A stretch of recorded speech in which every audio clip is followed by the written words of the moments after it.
امروز. راه به سوی وطن بومیانروی سفارت تاجیکستان ده‌ها مهاجران بازداشت شده در مرز روسیه بعد پرداخت جریمه به وطن استرداد شدند. به مسجدهای تاشکند اجازه دادند از آن را بلند بگویند. دینداران ازبکستان برای این امکانیت از مقامات کشور منت دارند. و افسران امریکایی به همتایان تاجیکشان عکس‌العمل به زهرآلودشوی محیط زیست با پرتوهای کیمیایی، بیولوژی و رادیواکتیو را تعلیم می‌دهند. دادگاه ولایت استراخان روسیه 75 مهاجر بازداشت شده تاجیک را با جرم نقض قاعده بود و باش در این کشور جریمه و اخراج کرده است. سرور بختی سخنگوی سفارت تاجیکستان در مسکو امروز در صحبت با رادیو آزادی گفت که روی همه آنها حداقل برای 3 سال به روسیه بسته شد. شب یک قطاره نوبتی اومد برام اکثرش 75 همون نفر شهروندمون را سوار کردن به همون قطاره و اونها را که حرکت کردن. از همون شهروندانی که از روز دوم بازداشت شده بودن 10 نفرش باقی ماند و همشون یک جرم از ویران کردن قاعده به قیدگذاری، یعنی آنها جریمه می‌کنند بعد باز اون قراری اخراج کردن برآورده می‌شود. روز 9 نوامبر اداره راه آهن تاجیکستان گفت که با دستور حکومت کشور مهاجران اخراج شده را رایگان به وطن میرساند. مشکلات و سرگردانی ده‌ها مهاجر تاجیک از 2 نوامبر شروع شد. مرزبانان روسیه بیش از 180 شهروند تاجیکستان را برای نقض مقررات بود و باش از قطار مسکو دوشنبه بیرون آوردند.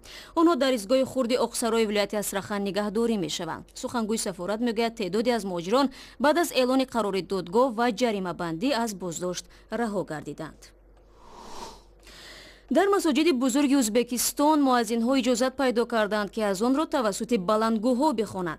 تقریباً 10 سال پیش حکومت وقت با صدای بلند خواندن از آن را منع کرد و بعد این از آن تنها در داخل مسجد صدا می‌داد. با وجود آنکه ازبکستان کشور مسلمان نشین است ولی ظاهراً طریق بلندگو دعوت به نماز را نه همه ساکنان این کشور خوش دارند. مسجد مینار در یکی از منطقه‌های زیباترین شهر تاشکند جای دارد. چند هفته پیش نمازگزاران در مسجد شاهد نوآوری شدند. برای اولین بار در این مسجد از آن طریق بلندگو صدا داد. این تجربه را در دیگر مسجدها نیز استفاده کردند. معاون رئیس اداره دینی ازبکستان شیخ عبدالعزیز منصور میگوید آنها برای گرفتن اجازه بلند خواندن اذان در مساجد به دستگاه ریاست جمهوری مراجعت کردند. وقتی رئیس جمهور دست به اصلاحات زد، رهبریت اداره ما به مقامات مراجعت کرد تا برای طریق بلندگوها گفتن اذان، پوشیدن سطر برای زنان و به مسجد رفتن کودکان اجازت بدهند تا اینکه ما توانیم از خرده به آنها اسلام را تعلیم بدهیم. حالا این مسئله ها با تدریج حل خود را می‌یابد. در زمان حاکمیت اسلام کریموف مؤذنان حق نداشتند طریق بلندگوی ها اذان بخوانند.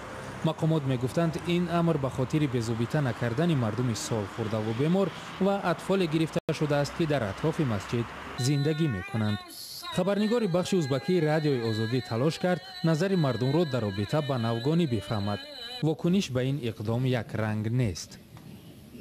خوب است اگر مؤذنان با صدای بلند اذان بخوانند. همه باید اذان را بشنوند. میگویند وقتی مؤذنان اذان را میخوانند فرشته ها به زمین فرود میآیند. من میخواستم مثل قبل به صدای بلند اذان بخوانند.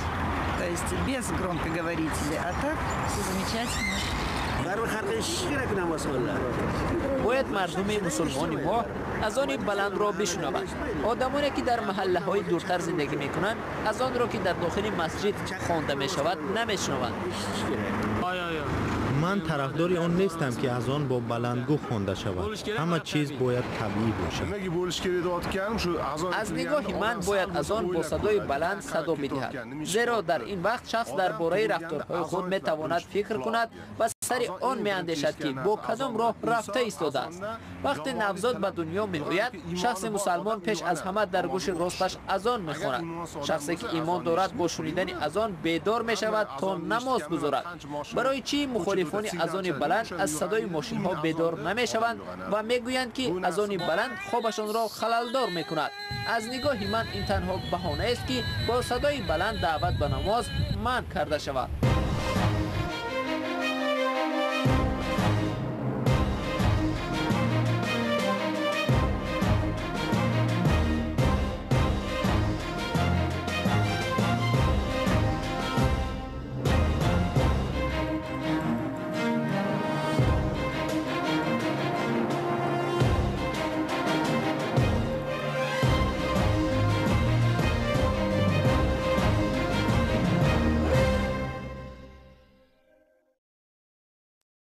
شما برنامه خبری رادیو آزادی را تماشا دارید. متخصصان توجیک طول چند روز در دوشنبه از همتایان آمریکایی‌شان درس عملکرد در منطقه‌های زهرآلود را آموختند. تاجیکستان از زمان شوروی و بهره‌برداری روسیه از کان‌های اوران شمالی این کشور 10 پرتابگاه رادیاسیونی را به میراث گرفته است که به صحت میلیون‌ها نفر خطر ایجاد می‌کند. افسران توجیک میگویند بعد شرکت در آموزش مخصوص با دانش ضروری که در حالت‌های اضطراری به کار می‌آید مسلح شدند. بهترین متخصصان آمریکایی افسران خدمات نجات تاجیکستان را به عکس‌العمل در مناطق آلوده با پرتاب‌های رادیواکتیو و زهرآلودشوی کیمیایی و بیولوژی آشنا می‌کنند. هدف از این کورس‌ها اقدام‌های اولین درجه در مناطق آفت زده و مشخص کردن میزان خطر عنوان می‌شود. مهمتر از آن افسران آموزانیده می‌شوند که چگونه مردم را در حالت‌های فلاکتبار می‌توان نجات داد و خود نیز زنده ماند.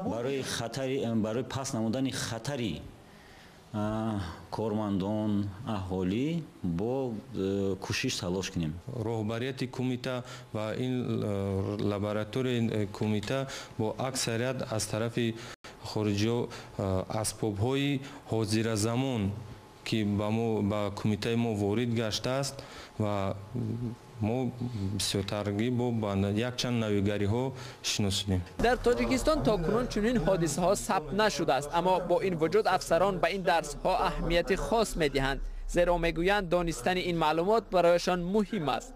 این آموزش ها همه ساله دایر می شوند و تنها در اینجا آنها می توانند درباره دستاوردهای جهانی عاید به زهرآلودشوی فضا و نجات اهالی در مناطق آفت زده اطلاع بگیرند. باید گفت که این سمیناری نخستین است و در نتیجه همکاری ها این چندین مرتبه شده است که این چنین سمینارها برپا نموده ایستاده ایم. در مدت 5 روز متخصصان تاجیک باید طرز کاربردی تجهیزات از جمله دستگاه‌ها برای مخابرات و جهاز چین‌کنی زهرآلودشوی فضا را که سفارت آمریکا در اختیارشان گذاشته است آموزند. متخصصان آمریکایی در عمل نشان دادند که چگونه باید از این دستگاه‌ها استفاده کرد. بجز این نجات دهندگان محلی درباره استفاده تجهیزات دیگر سوالی زیاد داشتند. درس خوب گذشت. تاجیکستان کشوری مهمان نواز است. در تاجیکستان یکی از منطقه‌های آسیب پذیر از لحاظ زهرآلودشوی ولایت سوغد است، چون در اینجا بیش از 55 میلیون تن پرتاب‌های رادیواکتیو نگاه داشته می شود. پرتابگاه دیگر همگی در 50 کیلومتری از پایتخت کشور جای دارد. هرچند خطر آنها خیلی کم ارزیابی می شود، ولی به هر صورت وجود دارد.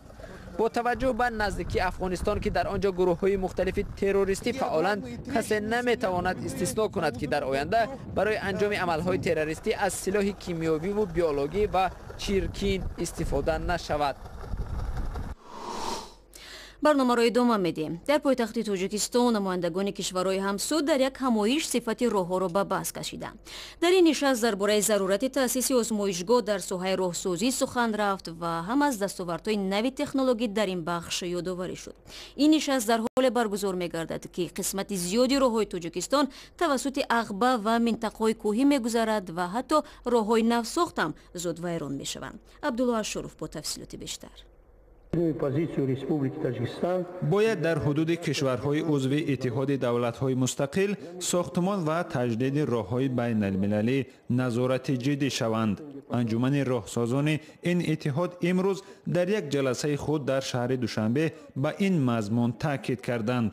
در این جلسه گفته شد به سبب نبودن شیوه نظارت ساختن راه و نوسازی آن تا انجام مهلت استفاده راه‌ها ولنگار می‌شوند. فکر میکنم امروز قانونهای ساحه نقلیات کشورهای عضو این سازمان از همدیگر فرق زیادی ندارند، اما بعضی کشورها الکی در ساختمان راهها تکنولوژی های نو را وارد کردند. تأسیس آزمایشگاه‌ها با تکنیک‌های مدرن در ساحه راهسازی از مسئله‌های محوری در انجمن راهسازان اتحاد دولت‌های مستقل بود. به انجمن مسئولان ساختمان و نگهداری راه‌های کشورها همچنین شرکت‌های ساختمانچی هم دعوت شدند. شرکت‌ها بیشتر از دستاوردهای نوی تکنولوژی در ساحه راهسازی حرف زدند. آنها گفتند که نظام نوی مهندسی امکان می‌دهد 10 ساله‌ها از راه‌های ساخته شده استفاده کرد. 70% راه‌های تاجیکستان از منطقه‌های کوهی می‌گذرد. به خصوص در موسم بارانی و سرما با فرآمدن سیل و ترمه آنها تیز ویران می‌شوند. یکی از چنین حادثه‌ها فروروی 60 کیلومتر راه عینی پنجکن بود که 1.5 سال پیش ساختمانش انجام شده بود. همچنین تابستان همین سال بر اثر آمدن سیل یک قسم راه بین المللی دوشنبه کلاب خاروق قلمه خراب شد و چند روز ولایت مختار بدخشان را از مرکز جدا کرد. تاجیکستان می‌دانیم که در یک چیزی جغرافی چی دارد، راه ما هم لولو دریا می‌گذرد، از تپه و عقبه‌ها می‌گذرد، تاثیرهای طبیعی می‌رساند. نه همیشه باعث ولنگار شدن راه‌ها آفت‌های طبیعی می‌شوند. بعضاً راه‌ها بنابر به صفت ساختنشان تا مهلت استفاده نمی‌پایند. کم حالت‌هایی می‌شود که مقامات به صفت ساختن راه‌ها را اعتراف کنند. لیکن وزنبرداری که در تاجیکستان بعضی ماشین‌های غیر استانداردی وارد شده ایستادند و او مطابق کردن خیلی دشوار است. اخیراً شکرجان ظهورو رئیس مجلس نمایندگان هم گفته بود با در نظر داشت آنکه راه‌ها با مبلغ کلان ساخته یا از نو سازی می‌شوند، نهاد مسئول باید آن را نظارت کند و جوابگر باشد. در همایش تاکید گردید تاجیکستان در چهارراهه راه بزرگ ابریشم جایگیر است که دولت‌های آسیای جنوب و شرقی را با کشورهای شرقی نزدیک و اروپا می‌پیوندد و از این رو باید همه شاهراه‌های ماشینگرد به معیارهای جهانی مطابق شود. شادمان یتیم، آزادی، دوشنبه. و مقامات بلندپایه عربستان سعودی میگویند که بازداشت‌های گسترده اخیر در این کشور به فعالیت‌های تجارتی لطمه نمیزند. روز شنبه گذشته با حکم کمیته نوتأسیس مبارزه با فساد 10 تن از اعضای حکومت سعودی، مقام‌ها و مدیران تجارتی این کشور را دستگیر کردند. در میان آنها میلیاردر نامدار جهانی عرب ولید بن طلال نیز هست که ثروت او به 18 میلیارد دلار برابر میباشد. ضمناً بیشتر بازداشت شده‌ها حالا در زندان 5 ستاره دار نگهداری می شوند. یک عده اشراف و ارباب سعودی که در چارچوب مبارزه با فساد بازداشت شدند در مهمانسرای با حشمت ریتز کارلتون به سر میبرند. خبرگزاری رایترز این اطلاع را با تکیه به منبع‌های حکومتی و مهمانان بیرون شده این هتل نشر کرده است. از روز 4 نوامبر مقامات سعودی برنامه مفصل مبارزه با فساد را معرفی کرده 10 شاهزاده، صاحبکار و اشراف و ارباب دولتی را با عیب شستشوی پول، رشوت ستانی و استفاده مقام دولتی برای فایده شخصی بازداشت نمودند. از 4 نوامبر دروازه اساسی مهمانسرا بسته است و پاسبانها با اشاره به امنیت مردم را به داخل راه نمی‌دهند. خبرگزاری رایترز نوشته است که 2 هفته پیش در این هتل کنفرانس بین المللی به خاطر تشویق سرمایه‌گذاری خارجی دایر شده بود و حداقل یکی از بازداشت شده ها در این کنفرانس سرمایه‌گذاری در این کشور را تشویق می‌کرد. و ازبکستان پیشنهاد کرد که ائتلاف رهبران کشورهای منطقه آسیای مرکزی تأسیس شود. رسانه‌های محلی ازبکستان نوشتند پرزیدنت شوکت میرزیویف در این باره در کنفرانسی که روز 10 نوامبر در سمرقند افتتاح شد اظهار نظر کرده است. در نشست سمرقند وزیران کارهای خارجی کشورهای منطقه، رهبران سازمان‌های با نفوذ شرکت دارند. بیننده عزیز، شما میتوانید با وبسایت ما www.azadi.org بروید و با تازه‌ترین خبرها و گزارش‌ها آشنا شوید. صفحه‌های ما در شبکه‌های اجتماعی فعال است و نوارهای دیدنی در آزادی ویدیو یوتیوب دسترس است. تشکر برای همراهی.